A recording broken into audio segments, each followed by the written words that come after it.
The middle class of the States is no longer the world's wealthiest. The middle class share of national income has fallen while costs have increased significantly over the past few decades for fundamental needs such as health care and child care, and is taking up the larger shares of family budgets. Because of the critical role that middle class consumers play in creating aggregate demand, our economy is in trouble and our middle class is in trouble. The reality is that the middle class is being squeezed.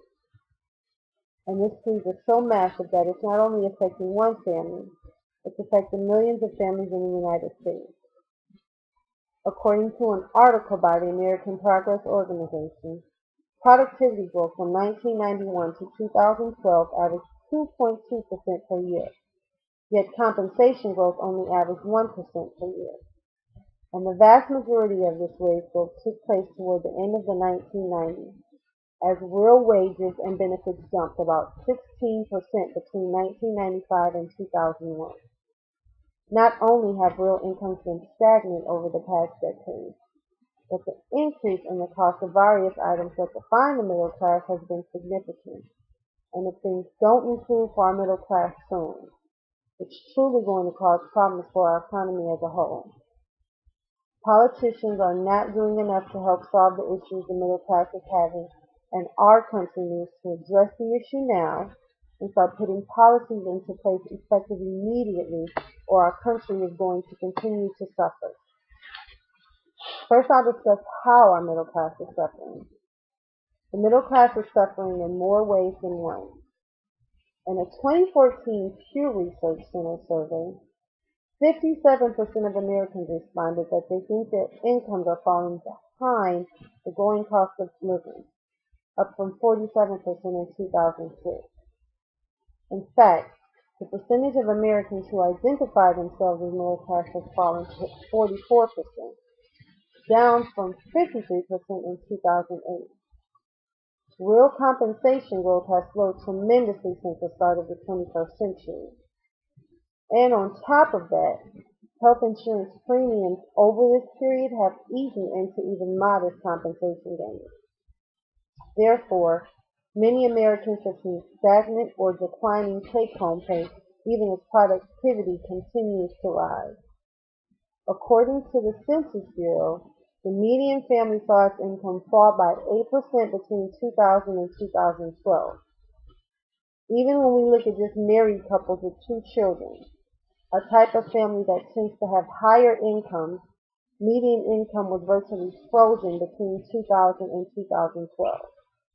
In fact, investing in the basic pillars of middle-class security, child care, housing, and health care, as well as setting aside modest savings for retirement and college, cost $10,600 more in 2012 than it did in 2000.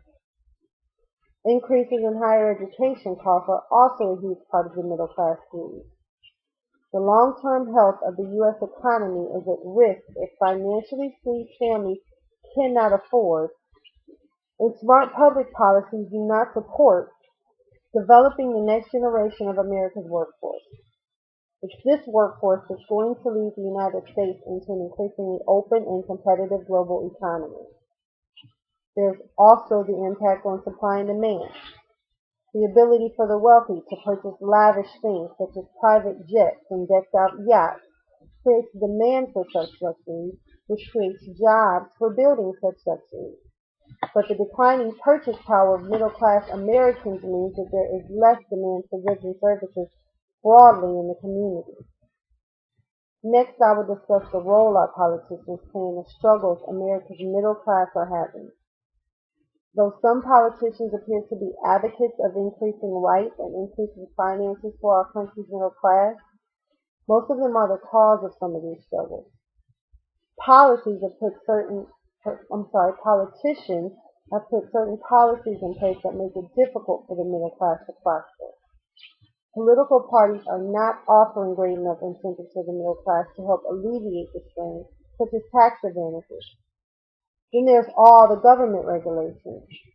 Savings need more long-term government protection than they receive. And with the regulations our government currently has in place, we as citizens don't receive a sufficient amount of protection for our savings funds. Government laws have also put restrictions into place that prevent small businesses from growth and employment. Not only are small businesses among the most creative and entrepreneurial forces present in our economy, they also lead in new technology and patent creation in the United States. Knowing that our middle class is under serious financial strain, our country must create policies to help alleviate that strain. There are several things our country can do to change the situation. The idea of ownership needs to apply more to civil society. It might be a good idea, for example, if citizens could establish ownership rights over their local school by becoming members, or even their local libraries and police stations. We also need to address the imbalance between our national and our global communities. All nations in the modern world depend on other nations and flourish if they embrace that interdependence, for the sake of trade and the sake of peace. We need to balance the national and global community and strengthen national jurisdiction. There's the issues of outsourcing and high unemployment rates in the U.S. overall. Our country needs to invest in a dynamic economy powered by skilled workers who operate in an environment that lets them and their businesses compete at home and abroad. We also should improve education and workforce development programs, including a dramatic expansion of apprenticeship programs in high-growth sectors by creating a $1,000 federal tax credit for each apprentice hired. By doing these things, we could decrease our unemployment rate tremendously. For child care, we could expand and reform the child care subsidy system, which is currently insufficient to reach even a majority of low-income working parents, let alone those struggling to stay in the middle class. By both providing additional resources to help families access high-quality child care and ensuring that child care assistance declines gradually as parents earn more money, rather than cutting them off abruptly. There are several reasons why the middle class is suffering, and most of our politicians aren't helping to improve the situation. If our country does not start putting policies into place to start improving the struggles that the middle class is having,